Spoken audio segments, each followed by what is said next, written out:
Test 1. You will hear a number of different recordings and you will have to answer questions on what you hear. There will be time for you to read the instructions and questions, and you will have a chance to check your work. All the recordings will be played once only. The test is in 4 sections. At the end of the test, you will be given 10 minutes to transfer your answers to an answer sheet. Now turn to Section 1. Section 1.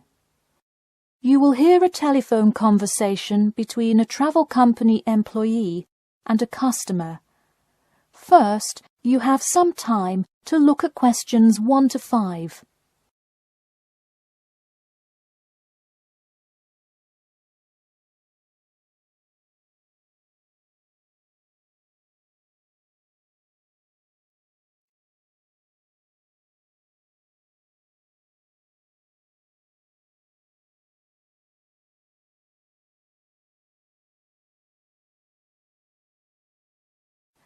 You will see that there is an example which has been done for you.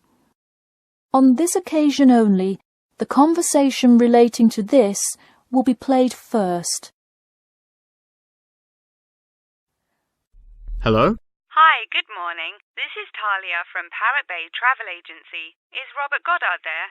Yes, speaking. The man says that he is Robert Goddard. So, Robert Goddard has been written in the space. Now we shall begin.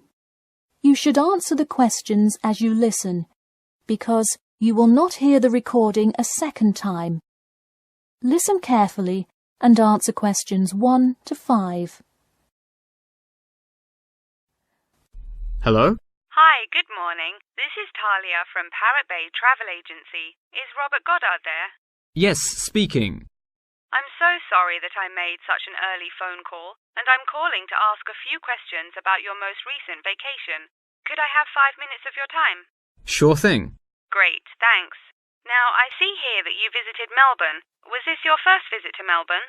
No, I have actually been there twice before. I see. Now, what would you say was your favourite part about Melbourne? Well, I did like seeing the exotic wildlife, and there are great sights to see, but I have to say I was most impressed by the amazing weather. Yeah, the weather there is amazing. Which of the sites listed as part of our official tour did you see? And of those, which was your favourite? First I saw the theatre, which was beautifully designed. It was not nearly as cool as the town hall, though. The building is a huge part of Melbourne's history. Definitely my favourite. I saw the aquarium too, but wasn't too impressed. I see. Yes, people often have great reviews of Town Hall. Now, I would like to ask you about your dining experience. Did you enjoy the food there? Absolutely, I loved it. I'm glad to hear it. Could you tell me a little bit about what you most enjoyed about the food? Being such an international city, I loved the variety. I could find any type of food I wanted, whether I wanted seafood, burgers, or anything else. You name it, and they had it. Did you drive to Melbourne? No, I flew. I thought about going by train, but in the interest of time, I decided to go by plane. Right, I see. Before you hear the rest of the conversation, you have some time to look at questions 6 to 10.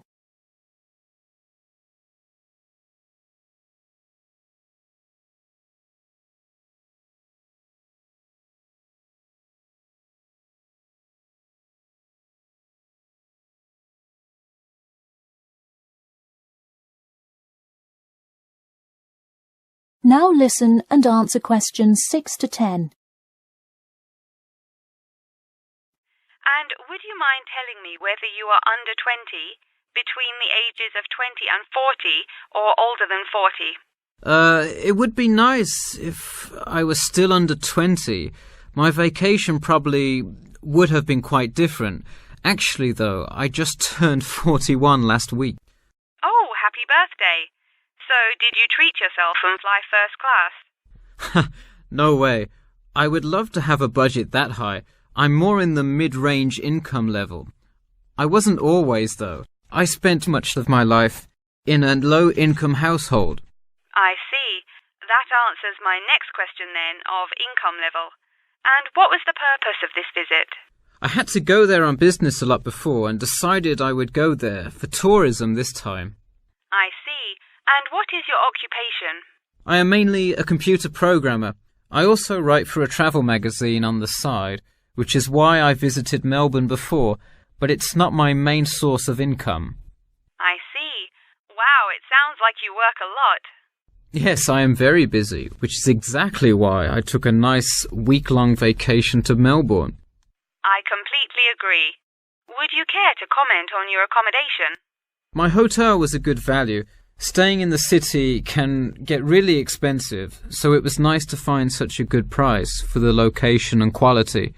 I'm glad I didn't end up in some cheap motel in the middle of nowhere. I'm glad you didn't either. Well, thank you for taking part in our survey, and I'm glad you enjoyed your vacation. No problem. Take care. That is the end of section 1. You now have half a minute to check your answers.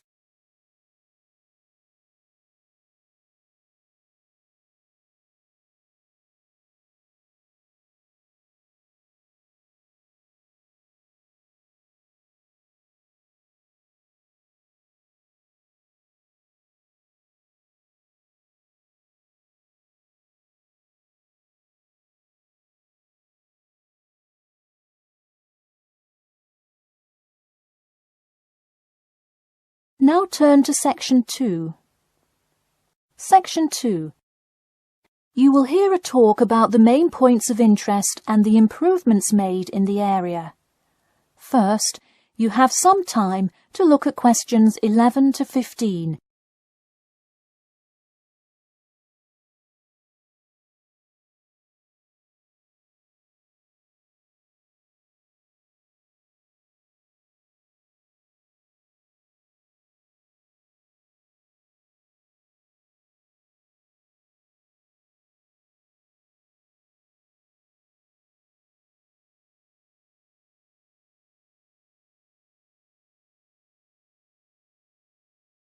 Now listen carefully and answer questions 11 to 15. Thank you all for coming to our community meeting. As you know, we're excited to unveil our improvement plan as we look forward to the influx of tourists in the summer months. I'll start with a quick overview of the main points of interest in the area for anyone who may not quite know his or her way around yet, and then I'll get to the improvements made.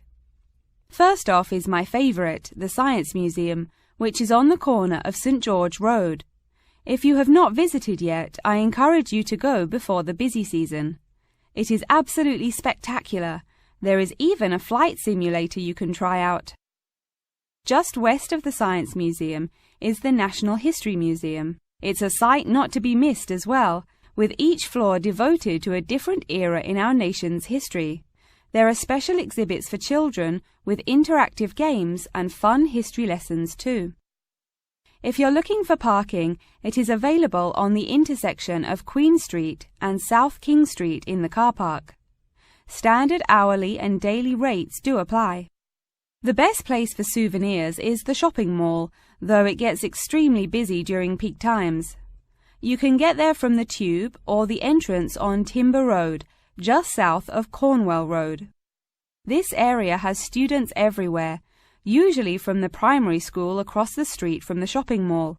Classes often take field trips and engage in guided tours through the area. So that's the overview of the main sites, and hopefully by now I've given you a general idea of the area. Before you hear the rest of the talk, you have some time to look at questions 16 to 20.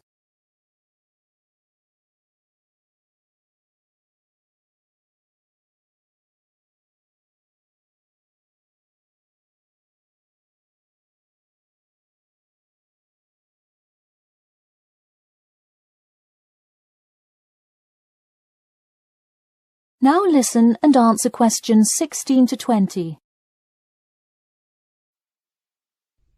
Now I'm going to outline the improvements we have made in our efforts to make the experience even better for each and every one of our visitors. You probably noticed when you first drove into the car park this morning that there is now additional signage to help avoid confusion.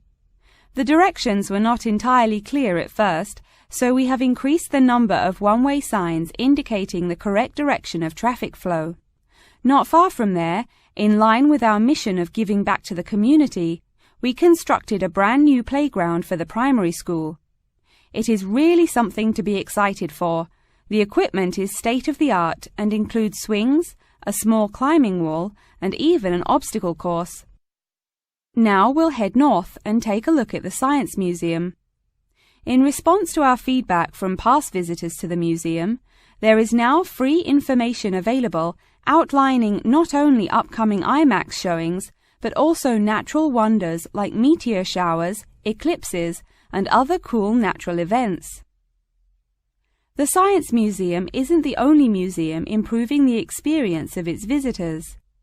The National History Museum has added an entire new wing to its facility to accommodate the large crowds of people gathering to see the Civil War exhibit, Inventions Timeline exhibit, and other wonderful sections of the museum. The increase in space will definitely give a more calm, comfortable experience for visitors. And finally, remember when there was actually a line at the mall entrance from the tube station? It was terrible trying to get anywhere from the tube because foot traffic got so backed up sometimes. We have addressed that by adding another entry point into the mall from the other end of the platform to disperse the crowd. So those are the major improvements we have made. Clearly, having too many people that want to visit and enjoy what our community has to offer the public is a good problem to have, and I am confident that we have made the changes necessary to accommodate the growing interest in the area. As always, we welcome any questions, comments, or concerns about the new improvement plan. In a few minutes, I will open up the floor for questions, but you can also contact me or any other board member by email or through the city website. Thank you for coming, and I now encourage you to stay for the questions and answers panel occurring between now and 10:30. That is the end of Section 2. You now have half a minute to check your answers.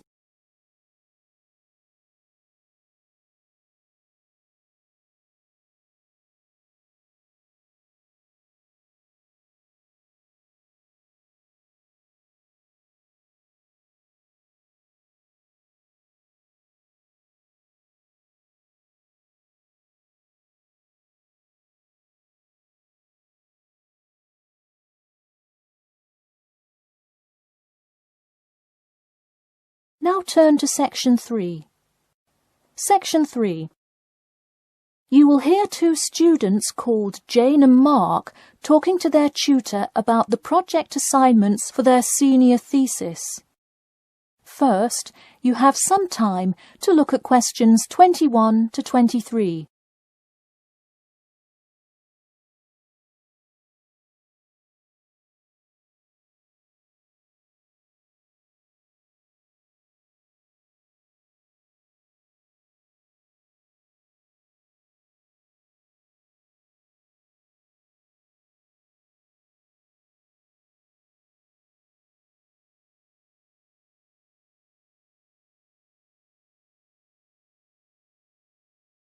Now listen carefully and answer questions 21 to 23.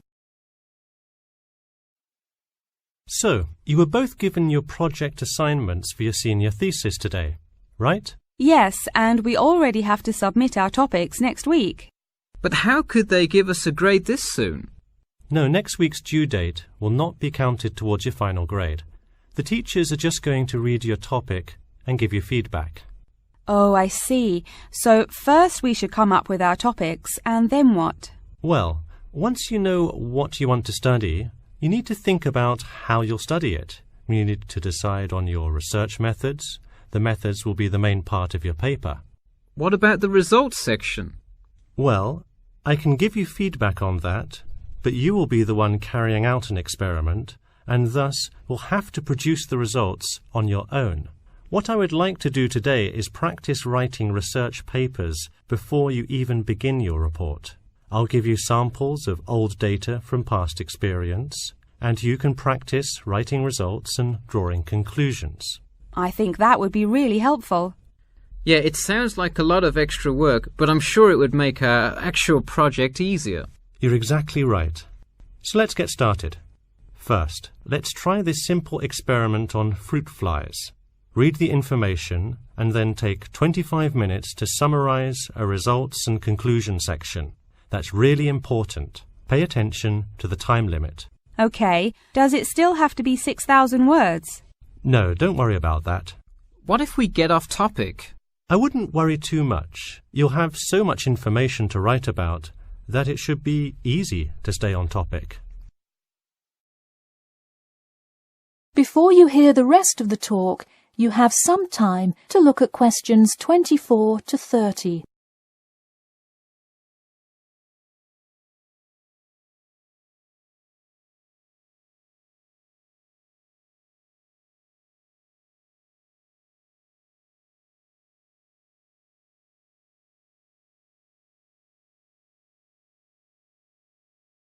Now listen carefully and answer questions 24 to 30. But what about other sources? Well, for this assignment, you can use the one from your textbook. In your actual paper, you should find old experiments that support your topic. So do we need to find different types of sources? For instance, should I be conducting lots of interviews to use in my paper? No, there's no need to conduct lots of interviews or anything like that. Okay, I'm ready to get started. I'm still a little confused, though, on how we should format our paper. Don't worry about it for now, but on your final paper, make sure to pay attention to the format. It should follow the guidelines exactly. Oh man, I'm starting to understand why they give us all semester to do this. Are there any other small details like that we should know about? Not a whole lot. Make sure you provide 2 copies. One for your teacher, of course, but one for yourself as well. And of course, you know the due date, right? It's April the 11th, right? What? No, it's May 11th, right? Yes. The due date is May 11. Write it down. Oh wow, yeah, I need to note it. Also, I'm having trouble finding information on my topic. What if I can't find enough good sources? It's all right to change your topic. Just make sure to do it before the beginning of April. Oh really? Wow, I'm definitely going to change it then. Just make sure to write a note to your teacher letting him or her know.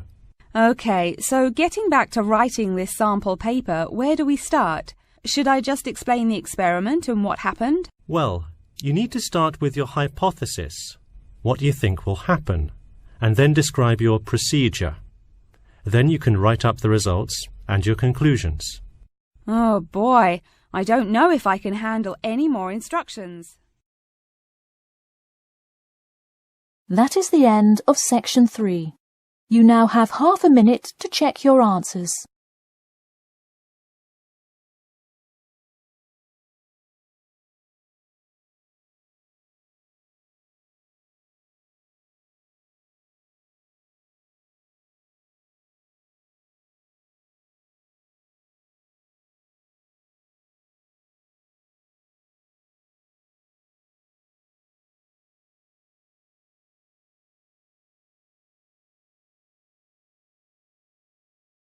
Now turn to section 4. Section 4. You will hear part of a lecture about factors you should consider when creating advertising materials and the effects they can have on your product sales. First, you have some time to look at questions 31 to 40.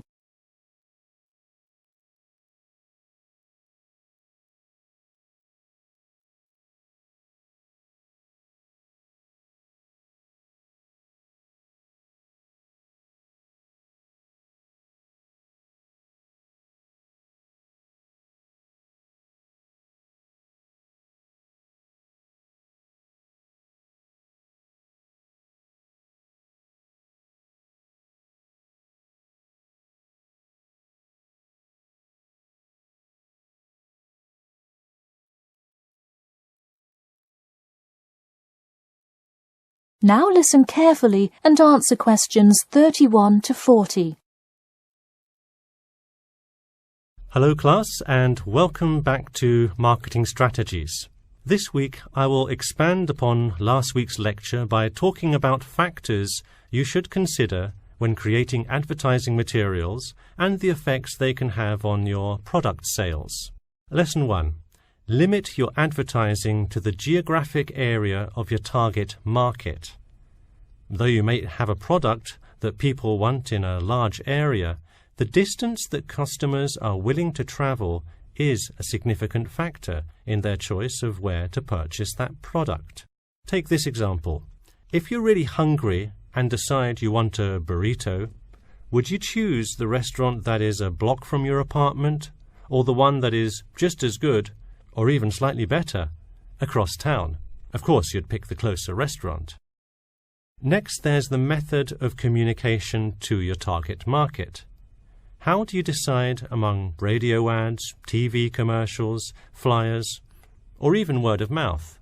While we often think of the visual presentation of ads, there's much more to advertising than the look. Studies show that consumers are much more likely to remember advertising slogans if there's also a sound plate. Did you know that your sense of smell is closely linked with memory? Think about Mandy's candy store up the road.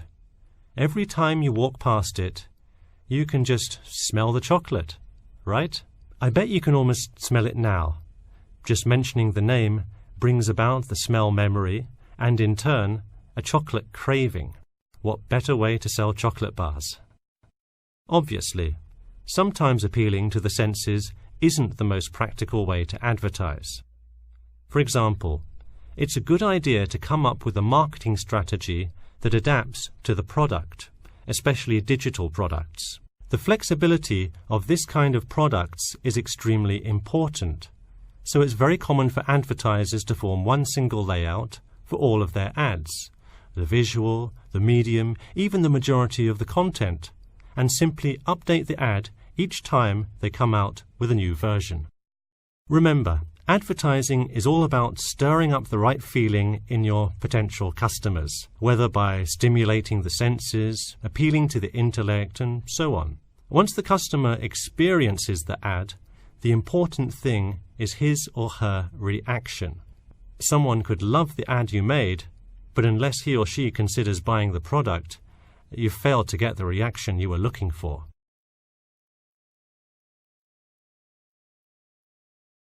So once you have successfully reached your target customer, and you have his or her business, often you will want to expand to a larger market. More often than not, the same marketing strategies you used in your small campaign may not work for a larger audience. The larger you scale your product, the more factors you must consider. For instance, Apple operates worldwide, so they must tailor their advertising for each market they enter. Often you'll see Apple ads on international flights that appear not only in English, which is the lingua franca of most regions, but also in the native languages of the majority of passengers. I travelled to Russia last week, and it was really interesting to see the same Nike ad that I've seen 100 times, except this time it was in Russian. Okay, going back to the medium of the advertisement, even after choosing to create print ads instead of radio announcements, television commercials, etc., there is more to consider. If you print your ad in a newspaper, it will be read by a far different audience than if you print your ad in a popular magazine. Would you put an ad for the new Justin Bieber album in a newspaper? Probably not, because that product is most suitable for youths. Let's face it, do you know anyone under the age of 25 that buys a newspaper? No. Now let's try a few strategy exercises. Imagine you're a company that is aiming to improve the environment by making products that reduce human waste. How would you advertise your product? Clearly it would send the wrong message if you put up flyers or other materials that cause lots of waste paper. Consider instead putting commercials on the Health Channel or buying ad space on websites like UNESCO. Or here's another example. What is one great place to advertise suntan lotion? How about a swimming pool? It has the exact group of people that need the product. All right, one last thing. Let's say you're filming a commercial for a water filter pitcher. What would be good scenery to use for the background? Think about somewhere calm and relaxing with clean, fresh water. Can't you see how much more effective a commercial with the beautiful scenery and flowing rivers of a national park would be than, say, water dripping from a tap? So to wrap things up today, think about the geography of your target market, the type of marketing material you should use, and the most effective way to appeal to the customer in order to make a successful ad campaign. That is all I have for you today. Make sure to read through Chapter 8 for Monday if you have not done so already. Okay, now I'd be happy to answer any questions you may have. That is the end of Section 4. You now have half a minute to check your answers.